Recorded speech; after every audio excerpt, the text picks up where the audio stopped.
మొహం బాగా లేకపోయినా కూడా పేరు ఎవరు పెట్టారు, ఆమె రాజకుమారి లాగా లేకపోవచ్చు. బిగ్ బాస్ అగ్ని పరీక్ష చూశానండి. రాజకుమారి గారు అని ఒక కంటెస్టెంట్ వచ్చారు. ఆమెకి అసలు ఆ పేరు ఎవరు పెట్టారో తెలియదు, కానీ ఆమె రాజకుమారి లాగా లేకపోవచ్చు, కానీ ఆమె మనసు మాత్రం రాజకుమారి అండి. కొన్ని లక్షల మంది అమ్మాయిలకి ఆమె లైఫ్ ఒక ఇన్స్పిరేషన్ అని చెప్పొచ్చు.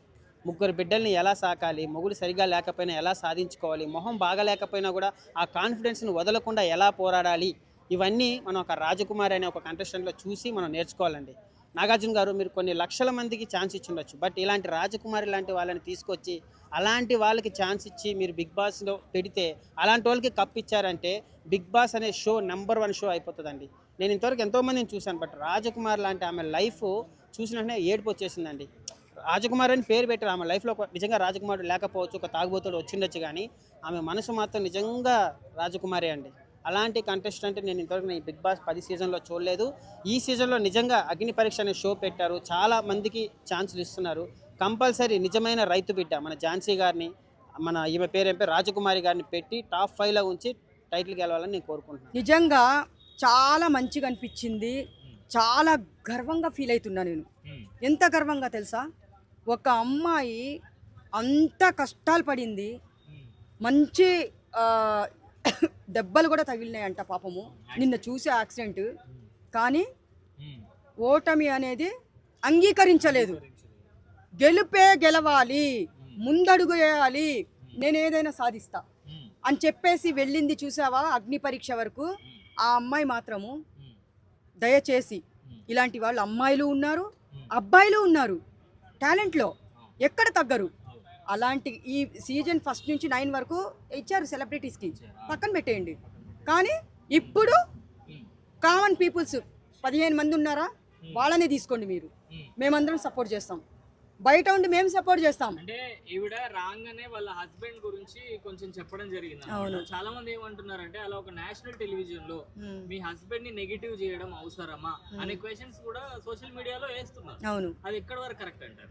చూడ, ఇప్పుడు చెప్పుకోవాలంటే నన్ను చూస్తే నీకేమనిపిస్తుంది, బా ఎంత మంచిగుంది, ఈమెకేంటి కష్టాలు, తొక్క తోలు అని మీరందరూ అనుకుంటున్నారు కదా. నేను కూడా నా కష్టాలు చెప్తే రాజకుమారికి చాలా 25% ఆమె కష్టాలు, నాది 100% ఉన్నాయి. మరి నేను చెప్పుకోలేదే, ఎందుకంటే చాలా ఉన్నాయి. అలా ఆమె బాధ, పేరుకు తగ్గట్టు రాజకుమారి, కానీ ఆమె లైఫ్లో రాజకుమారుడు లేడు. ఎంత బాధ ఉంటుంది చెప్పు. ఈ కాలంలో ఆడపిల్లలు కూడా భర్తలు వదిలేసి బతుకుతున్నారు. ఏదో ఒక వ్యాపారం పెట్టుకొని, మిషన్ కుట్టుకొని, ఏదో ఒకటి షాపింగ్ మాల్స్లో పని చేసుకొని అంత కష్టపడుతున్నారంటే, తన లైఫ్లో ఇలాంటి మంచి అమ్మాయికి, రాజకుమారి లాంటి అమ్మాయికి ఒక రాజకుమారుడు ఎక్కడో ఒక చోట ఉండి ఒక లైఫ్ ఇస్తే ఇంకా బాగుంటుంది అనిపిస్తుంది నాకు. బిగ్ బాస్ హౌస్లోకి వెళ్ళంగానే ఆమె లైఫ్లో రాజకుమారుడు వచ్చేస్తాడు. ఇంకా అంటే ఆవిడ ఒక మాట అన్నారు, పేపర్ చింపండి అని చెప్పి హస్బెండ్ అని చెప్పి రాసి ఉంటే, తల్లిదండ్రులకు, అబ్బాయి తల్లిదండ్రులకు ఒక మాట చెప్పారు, మీ కొడుకు 30 సంవత్సరాలు మీ దగ్గరనే ఉంటే మారలేదు, అలాంటిది పెళ్లి చేస్తే మారతాడు అని చెప్పేసి పెళ్లి చేసి ఒక ఆడపిల్ల జీవితాన్ని ఖరాబ్ చేస్తారు. అవును, కరెక్టే అంటారు. ఎంత మంచి మాట అని తెలుసా. తల్లిదండ్రుల దగ్గర ఉన్నప్పుడు మారలేని మనిషి భార్య దగ్గర ఎలా మారే సాధ్యమో, ఎలా మారతాడు? మారడు. ఎందుకు మారతాడు అంటున్నా నేను. తల్లిదండ్రులు కనీ పెంచిన తల్లిదండ్రుల దగ్గర మారని మనిషి ఒక ఆడపిల్ల దగ్గర పెళ్లి చేసుకుంటే ఎందుకు మారతాడయ్యా? ఇంకా టార్చర్ చూపిస్తాడు. ఏం మాట్లాడుతున్నావు నువ్వు? మామూలుగా ఉండదు చెప్తున్నా నేను. అది అంటే ఇప్పుడు ఆమె ఇంకో మాట కూడా చెప్పడం జరిగింది, పేపర్ చింపేస్తూ. అంటే హస్బెండ్స్ ని అనుకుంటూ అండ్ పెళ్లి చేసుకున్నాడు, వదిలేశాడు. ఏమి పెళ్ళి ఎందుకు చేసుకోవాలి, ఎందుకు వదిలేయాలి? తల్లిదండ్రులు కట్టు బాధ పెడుతున్నాడు, కట్టుకున్న భార్యకు బాధ పెడుతున్నాడు. ఇంకేం చేస్తారయ్యా మీరు?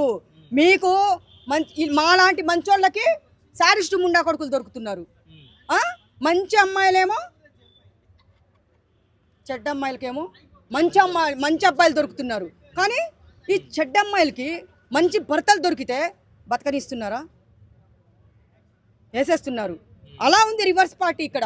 అంటే ఇంకో పాయింట్ కూడా చెప్పారు ఇక్కడ, ఏంటంటే నీకు చాతగానప్పుడు నువ్వు నీ ఫ్యామిలీని చూసుకోలేవు పెళ్లి చేసుకుంటే అని చెప్పి తెలిసినప్పుడు మీరు పెళ్లి చేసుకోకండి అని చెప్పి కూడా అబ్బాయిలకు చెప్పారు. అంటే మీరు పెళ్లి చేసుకుంటే మీరు సాకలేరు, మీరు పోషించలేరు, మీరు కూడు పెట్టలేరు అని కదా నీ పాయింట్. నీ అంత మంచోడికి మంచి అమ్మాయి దొరకాలని నేను కోరుకుంటున్నాను. కానీ ఇప్పుడున్న జనరేషన్లో విజిలు చెప్తున్న అబ్బాయిలకే సపోర్ట్ చేస్తున్నా. మంచి వాళ్ళ అబ్బాయిలు నా భార్య బంగారం, నా పిల్లలు వజ్రాలు అనుకునే భర్తలకి వేసేస్తున్నారే షికండీలు. వాళ్ళకి నేను సపోర్ట్ చేయను.